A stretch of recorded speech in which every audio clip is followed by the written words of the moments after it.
Hello, you wonderful people. How are you? It's lovely to be back.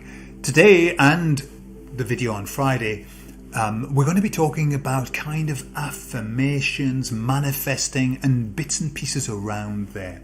Okay, as well as some messages from the emissaries. So today I'm going to tell you about the 3 wishes. I'll tell you all about it on the other side.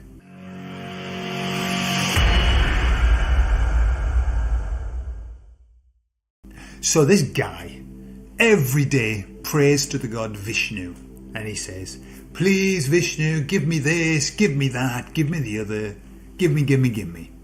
And after years of doing this, Vishnu got really tired, and so he spoke to the man and he said, look, I'm tired of you supplicating every day, all of the time. I'm going to grant you 3 wishes. Once you've used these 3 wishes up, I will grant you no more. So think well, think hard on what you want. Well, the man was really excited.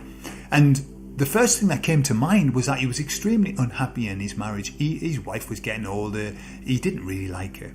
And so he said, right, well, I'd like you to get rid of my wife. Yeah.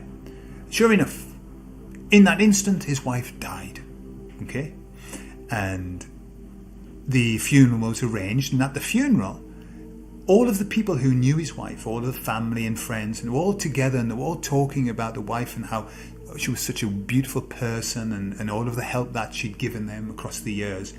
And the man listening realized that actually he probably misunderstood. It was probably because he was lacking that he was feeling that his wife wasn't enough, And so feeling a bit embarrassed, a bit guilty, he said to Vishnu, could you bring my wife back, please? And sure enough, bam, his wife came back.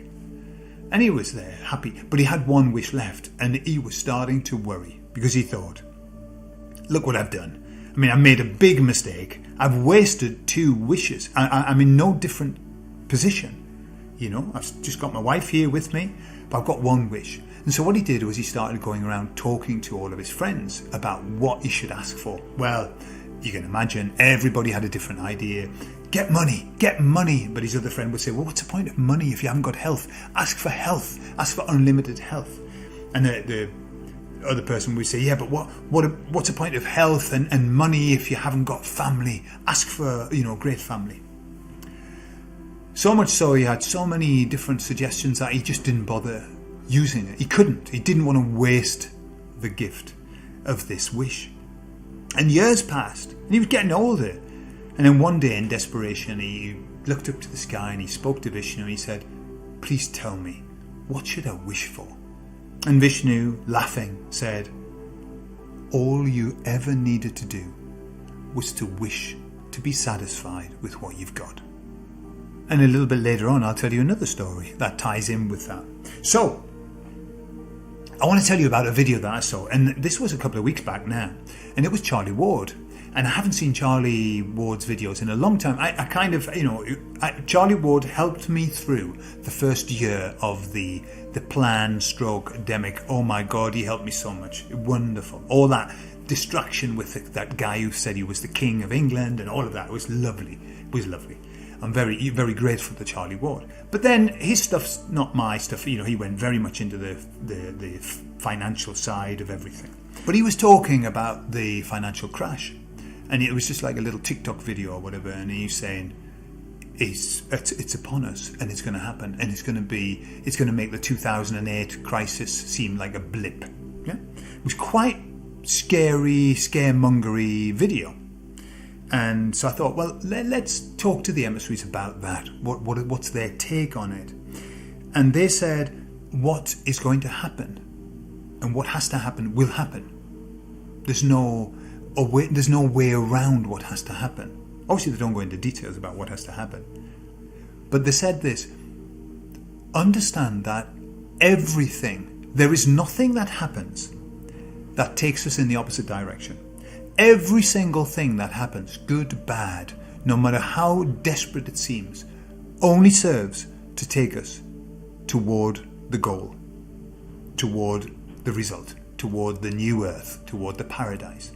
Right? And they were very emphatic about it. They're saying, so don't get tied up in what's happening. Understand that everything is just a signal. Everything is an arrow that's pointing to the pathway where we're going. Yeah. They're talking about. Then they started to show me all of the inventions. They're like giving me inventions. People driving cars that run on water. People powering the house up with magnets and all of that. And they said when these things happen, as they happen, as things get taken away from us, then mankind will start to galvanize itself, and we will start to share and help one another. And I think this is something that's coming, and I can feel it, and I can feel it bubbling, which is I think where we'll end up with, and I know the emissaries have said this, that we'll end up with self-governance. We will govern. We will be small community self-governance, almost like one small town, the Tellinger project. That's where we're going to be. And of course, remember, comfort is our biggest enemy. When we're comfortable, when we've got everything we need, well, we don't need to go anywhere else. We don't need to look at anything else. So remember, as they say, everything that happens is leading us in one direction, like the name of a band, isn't it? And they said, don't worry, don't think that everything is going to hell in a handbasket.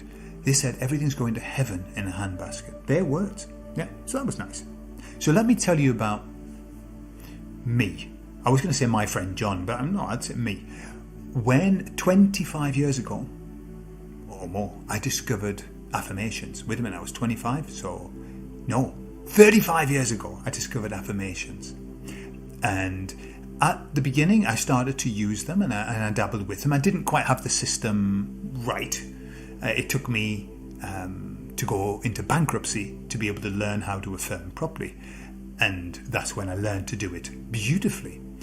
And so, mostly for the last 20 years, I spent all of my time affirming what I wanted. Stuff. Yeah. And it just kept coming. Stuff everywhere. I had stuff everywhere. Okay. And I got to the point where I had everything on my list, everything on my vision board. I had everything. And I did a little sense check inside, and I felt empty. I felt like I'm not happy. And it was then that it dawned on me. Just like when Vishnu said to the man, all you need do is affirm happiness. Affirm being content with what you've got. Man, it was like, how I felt when I realized that? It was like, oh my God, why have I just wasted, and it felt like that, why have I wasted 20 years surrounding myself with things when I should have been working on the inside? Remember, this is a journey within, not without. Is it nice to have things? Of course it is. Is it nice to be able to not worry about money? Of course it is. But does that make you happy? No, not at all. Not at all. They say that money makes you less dissatisfied. That's it. Makes you less dissatisfied. What makes you satisfied is internal happiness, is following your purpose, being in your bliss. That's what makes you happy. So that's what I did. And I've been doing that for the last 5 years, more or less, maybe 4 years, affirming happiness. What a difference. What a difference. And you know the bizarre thing about it? When you affirm happiness, things come anyway. And they come in exactly the right way. You see, when we cosmically order, we've got to be sure that our mind is in a great place to order exactly what it is that we need. And sometimes it isn't, and sometimes we're ordering all kinds of shit that we don't need. And so, and it ties in with surrendering yourself. Imagine you surrender yourself to the universe, to God, to God's plan, and you start affirming happiness. Man, what a beautiful combination. That's when everything just flows. You're in flow. It's in that flow moment, being in your bliss. So that's, I think, isn't it funny how if we could live our life in retrospect, God, it would be wonderful, wouldn't it? We'd make all the right choices and everything. But that's not what it's all about. That's not why we're here. We're here to live and learn and then change, and live and learn and change, the hero's journey. So there you are. That's the message for this week, and I'll see you on Friday. I'm going to talk about more about that kind of thing. I love you all, and I'll see you soon. Bye-bye.